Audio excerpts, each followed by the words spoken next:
राधे राधे सभी को। जय श्री कृष्ण, जय माता दी गाइस। आशा करते हैं कि आप लोग सभी अच्छे होंगे और स्वस्थ होंगे। हम भगवान से यही प्रार्थना करते हैं, यही विनती करते हैं कि आप लोग सभी अच्छे से रहें और स्वस्थ रहें। तो मैं भी बहुत बढ़िया हूँ गाइस, और आशा करते हैं कि आप लोग सभी अच्छे होंगे। यूट्यूब फैमिली के लिए, सभी के लिए हम यही प्रार्थना करते हैं कि सभी कोई अच्छे से रहें। तो गाइस, मैंने कर दिया है ब्लॉगिंग स्टार्ट, और आज का ब्लॉग ज़्यादा बड़ा नहीं रहेगा, छोटा ही रहेगा। चलो मैं आप लोगों को दिखाती हूँ अपने यहाँ का मौसम, क्योंकि आज थोड़ी सी बारिश हुई थी पर मौसम बहुत अच्छा था।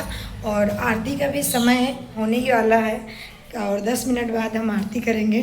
तो चलो मैं आप लोगों को दिखाती हूँ आज का मौसम कैसा है।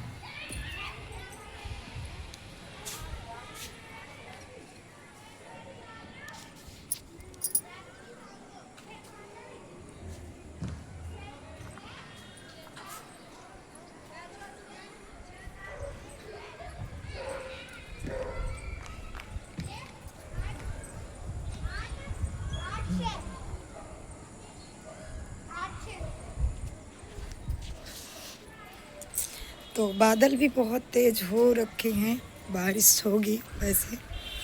और मैं चलती हूँ नीचे। बच्चे अभी नीचे खेल रहे थे अपने मकान के सामने, तो अब बच्चों को भी बुला लेती हूँ अंदर और करेंगे आरती। तो आप लोगों को मैं एक ब्लॉग मेरा रहेगा जिसमें से हम आरती और भजन करेंगे शाम को बच्चों के साथ। तो आप लोगों के लिए वो भजन मतलब और आरती का ब्लॉग बनाऊंगी। तो आप लोग मेरे ब्लॉग में बने रहिएगा, और मैं इसीलिए ये ब्लॉगिंग स्टार्ट की थी। तो अभी हम लोग सभी नहाएंगे, फ्रेश होंगे, और हम शाम को दोबारा से नहा के ही आरती पूजा करते हैं। हम उन्हीं कपड़ों में, और सुबह जैसे नहा लेते हैं तो हम उन्हीं कपड़ों में आरती पूजा नहीं करते। डेली का मतलब ये हमारा काम है, डेली हमारी ऐसे ही पूजा होती है शाम की भी। अभी बच्चे भी नहाएंगे और कपड़े बदलेंगे, इसीलिए वो अभी बाहर खेल रहे हैं। फिर इसके बाद हम आरती करेंगे। और वैसे हमारी बचपन की आदत है कि हम लोग, हमारी मम्मी जब भी हम शाम की आरती हम ही से मम्मी हमारी करवाती थी, और फिर आरती करवाने के पहले ही बोल देती थी कि नहाओ। तो हम लोग, मैं बैठ जाती हूँ गाइस, तो हम लोग नहाते थे और फिर आरती करते थे। जैसे ठंडी होती थी तो हम लोग कपड़े बदल लेते थे, और गर्मी होती थी तो हम लोग नहा लेते थे। तो अभी तो गर्मी चल रही है गाइस, तो अभी हम नहा लेते हैं और ठंडियों में कपड़े चेंज कर लेते हैं, फिर आरती कर देते हैं। वैसे बच्चे भी कर देते हैं, हमारे बच्चे भी आरती पूजा करने के लिए डरते नहीं हैं, वो भी कर लेते हैं। और मेरा छोटा लड़का है ना जो, वो भगवान से बहुत प्रेम करता है। और सुबह क्या है कि सुबह जग जाएगा, सुबह 5 बजे जग जाएगा छोटा वाला बेटा मेरा। बड़ा वाला तो सोने में बहुत माहिर है, बड़ा वाला सोएगा तो जब उसे जगाओ तभी जगेगा। और छोटा वाला क्या करेगा, एक मोबाइल अपने कान के पास लगा लेगा अलार्म के लिए कि शायद मुझे ये लोग ना जगाएं। तो मैं कहती हूँ नहीं बेटा, मैं जगा दूँगी। तो अलार्म लगा के अपने पास रख लेता है। वैसे अगर नहीं जग पाएगा तो मैं जगा देती हूँ, नहीं जग जाता है वो। 5 बजे सुबह जग जाएगा छोटा वाला। इसके बाद वो सुबह मतलब फ्रेश होगा और नहाएगा। तो अभी बच्चे मतलब कुछ दिनों से यहीं बांके बिहारी का मंदिर है, तो बांके बिहारी के दर्शन करने जाते हैं सुबह सुबह। तो वॉक भी हो जाती है उनकी और दर्शन भी कराते हैं। तो 1 किलोमीटर दूरी है यहाँ से मंदिर। तो रोज़ सुबह वो मतलब 5:30 बजे तक मंदिर चले जाते हैं। फिर इसके बाद आएंगे वहाँ से 6:30 बजे तक आ जाते हैं। फिर इसके बाद वो अपना दूध पिएगा, बिस्किट खाएगा, फिर इसके बाद अपना पढ़ने बैठ जाता है। पर सुबह नहाएगा और कान्हा जी को जगा के बैठा देंगे, भगवान को प्रणाम करेगा। इसके बाद हमें दोनों का प्रणाम करेगा, पापा जी के अपने और मेरे। प्रणाम करके फिर मंदिर जाएगा। फिर इसके बाद आएगा तो बोलेगा मम्मा मुझे भूख बहुत तेज़ लगी है। तब तक मैं अपना नहा धो के मैं भी फ्रेश हो जाती हूँ। तब तक फिर उसके लिए दूध पकाऊंगी। फिर दूध पहले अपना दूध लेने जाएगा, फिर इसके बाद अगर मैं पूजा में रहूँगी तो कहता है मम्मा मैं गैस में रख देता हूँ तो पक जाएगा दूध, तो धीमी करके गैस और दूध को रख देता है। तो जब तक मैं पूजा करती हूँ तब तक दूध भी पक जाता है और अपना दूध और बिस्किट खा लेगा, जो फ्रूट होंगे वो भी खाएगा। उसे भूख भी बहुत जल्दी लग जाती है सुबह सुबह, तो वो सुबह ही अपना खा लेगा। इसके बाद फिर अपना पढ़ने वढ़ने बैठ जाएगा। और अपना इस टाइम क्या है कि अभी छुट्टियां चल रही हैं, अब उसके भी ट्यूसडे से स्कूल खुल जाएंगे, तो अब स्कूल जाएंगे दोनों बच्चे। और बड़ा बच्चा मेरा है तो उसे जब जगाओ तभी वो जगेगा, और या तो फिर पापा जग जाएंगे ना जल्दी सुबह तो फिर जग जाएगा डर के मारे कि पापा डांटेंगे। और अगर मैं जगाऊंगी तो मम्मा थोड़ी देर सो जाने दो, पर छोटा बेटा जग जाता है। और मैं अपने छोटे बेटे से आज आप लोगों को कुछ सुनवाऊंगी, तो आप लोग सुनना। वैसे सारी चीज़ें बड़े बेटे को भी आती हैं, वो भी भगवान से बहुत प्रेम करता है, पर मेरा भी मन है कि बच्चे भगवान से जुड़ के ही चलें। सारे बच्चों के लिए मैं बोल रही हूँ, सभी बच्चे पढ़ाई ही सब कुछ नहीं होती, उसके साथ साथ संस्कार बहुत ज़रूरी हैं। और भगवान से जुड़े रहने की सभी माँ बाप अपने बच्चों को सलाह दें कि भगवान से जुड़े रहो, और भगवान से जुड़ के अपनी पढ़ाई अपना सारा चीज़ भगवान से जुड़ के ही करो। और मैं अपने छोटे बेटे की कहानी सुनाऊंगी आप लोगों को, तो आप लोग सुनोगे तो बोलोगे कि ये सही बोल रही हैं या झूठ। मैं क्योंकि वो ज़्यादा मतलब वीडियो जैसे मैं बोलती हूँ बाबू बना दो, अच्छा लगता है, और तो कहता नहीं मम्मा मुझे नहीं बनाना, पर मैं आज बोलूँगी उससे तो बनाएगा। पर जैसे कोई श्लोक है, जैसे हम लोग बोलते हैं घर में भगवान की स्तुति करते हैं, कोई मंत्र है तो उसे बहुत जल्दी याद हो जाता है, वो बहुत जल्दी सीख लेता है। जितने श्लोक जितने मंत्र हैं जो मैं करती हूँ वो सारे उसे आने लगे हैं, और सारे भगवान की आरती करेगा, सारे श्लोक सारे मंत्र बोलेगा और फिर आरती करेगा।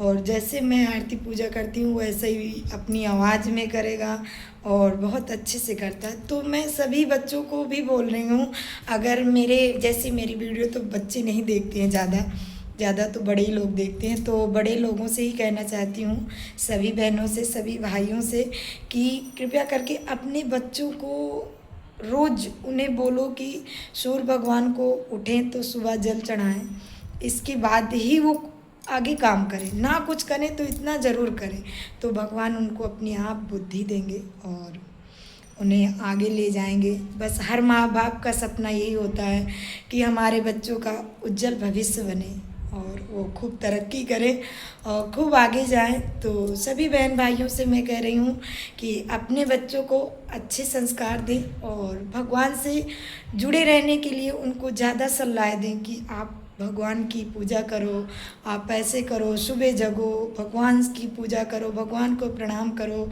फिर माँ बाप को प्रणाम करो, इस तरह की उन्हें शिक्षा दें। तो बहुत अच्छे से बच्चे सारी चीज़ें सीखते हैं और वो कहीं बाहर से सीखने नहीं जाते, सीखते हैं तो अपने माँ बाप से ही। तो जैसे बच्चे घर पे देखते हैं वैसे ही करते हैं, तो बच्चे हमारे वैसे हम लोग भी अपने माँ बाप से ही सीखें गाइस, कहीं दूसरे से नहीं सीखने गए, हम भी अपने माँ बाप से ही सीखे हैं। क्योंकि हमारे पापा अभी आज का भी रिकॉर्ड है कि हमारे पापा सुबह 3 बजे जग जाते हैं। अभी भी पापा हमारे बहुत बूढ़े हो गए हैं। आप लोगों को शायद ये विश्वास नहीं हो रहा होगा कि 3 बजे कैसे जग जाते हैं। तो जब मैं अपने गांव जाऊंगी ना तो आप लोगों को अपने पिताजी से मिलवाऊंगी और बताऊंगी, लेकिन वो 8 बजे तक सो भी जाते हैं। जैसे मतलब हमारे पापा कभी भी रात को खाना नहीं खाते, कभी भी। हम जब से अपनी मतलब याद संभाले होंगे बचपन से कि हम जब मतलब रोटी बनाते थे ना, पापा हमारे पहले भैंस लेके, मतलब एक ही भैंस थी तो भैंस लेके जाया करते थे घास खिलवाने के लिए, मतलब खेतों में। तो पापा हमारे जैसे 12-1 बजे जाते और पापा का टाइम होता था 4 बजे घर आने का। तो पापा हमारे आते 4 बजे तो हम लोग देखते कि पापा हमारे वहाँ पे हैं, तो हम लोग तवा चढ़ा देते रोटी बनाने के लिए, और पापा हमारे 4, साढ़े 4, 5 बजे तक खाना खा लेते थे। और आज भी उनका यही रूल है कि 4 से 5 के बीच में खाना खा लेते हैं, लेकिन शाम को जैसे आरती हो जाती है घर की शाम के टाइम की, तो वो अपना सो जाते हैं, फिर खाना नहीं खाते। तो सुबह 3 बजे उनकी नींद भी खुल जाती है, क्योंकि जो बंदा अपना 8 बजे तक सो जाएंगे तो उनकी नींद खुल ही जाएगी सुबह। तो 3 बजे सुबह जगते हैं, सुबह 3 बजे जगेंगे। हमारे घर में मतलब बाथरूम बना हुआ है, लेकिन वो बाहर फ्रेश होने के लिए जाएंगे, वॉशरूम में नहीं जाते वो, और फ्रेश होने बाहर जाएंगे। तो बाहर जाएंगे और वहीं पे मतलब एक बहुत बड़ा मैदान है, जगह खाली है, तो वहाँ पे पापा हमारे एक्सरसाइज करते हैं। तो हमें ये चीज़ें यकीन नहीं होती थी कि पापा हमारे एक्सरसाइज भी करते हैं, क्योंकि घर पे कभी नहीं करते थे, बाहर ही करते थे, तो हमें पता नहीं चली। तो एक दिन मतलब जैसे पुलिस राउंड नहीं लगाती है रात को सुबह तक, तो पुलिस वाले सोचे कि ये कौन है इतनी रात को मतलब यहाँ घूम रहे हैं। तो गए और पापा से हमारे बोले कि आप क्या कर रहे हो पंडित जी यहाँ पे? बोले मैं एक्सरसाइज कर रहा हूँ, आप भी करो। तो बोले पंडित जी आप इतनी रात को इतना सवेरे आप कैसे एक्सरसाइज करते हो, आप रात को सोते नहीं? तो तब पापा हमारे आके हमें बताए कि बिटिया आज हमें ना पुलिस वाले मिले थे। तो हम बोले क्यों? बोले मैं वहाँ पे एक्सरसाइज कर रहा था, व्यायाम कर रहा था, तो मिले तो बोले कि यहाँ पे पंडित जी बूढ़े हो के आप एक्सरसाइज करते हो, ऐसे बोल रहे थे। तो हम लोग खूब हंसे। हम बोले सच में पिताजी आप एक्सरसाइज करते हो व्यायाम? बोले हाँ मैं सब दिन शुरू से उनकी आदत थी मतलब करते हैं। और पापा जी की हमारी बहुत उम्र हो गई है, लेकिन अभी भी उनके हाथ पैर भगवान ने सलामत बनाए रखा है, अपने हाथ पैरों से अच्छे से चल लेते हैं, घूम लेते हैं। और मैं अपने पापा जी से आपको ज़रूर मिलवाऊंगी। और मेरे पापा बहुत बूढ़े हैं, और अभी पापा मम्मी का तो मैंने ब्लॉग ही नहीं डाला एक भी, पर मैं कोशिश करूंगी कि अपने पापा मम्मी के बारे में भी सारी चीज़ें बताऊंगी आपको। और तो अब मैं चलती हूँ, आरती कर देती हूँ, इसके बाद फिर मैं अगला ब्लॉग डालूँगी आप लोगों के लिए, तो फिर वो ब्लॉग मेरा ज़रूर देखिएगा। और मैं अब चलती हूँ, आरती का समय हो गया। तो आज मेरा आरती का ब्लॉग रहेगा दूसरा, तो आप लोग आरती का ब्लॉग ज़रूर देखिएगा। और मेरे छोटे बच्चों के साथ मतलब छोटा बच्चा मेरा, आप लोगों को मैं उनसे खुद खुद आरती करवाऊँगी बच्चों से। तो आप लोग देखिएगा कि बच्चे आरती कर रहे हैं और कैसे कर रहे हैं। तो इन चीज़ों से ना अगले बच्चों को भी सीख मिलेगी कि ताकि पढ़ाई के साथ साथ क्या क्या हमें ज़रूरी है। तो चलिए अब मिलते हैं नेक्स्ट ब्लॉग पे। तो सभी को राधे राधे, जय श्री कृष्णा, जय माता दी गाइस।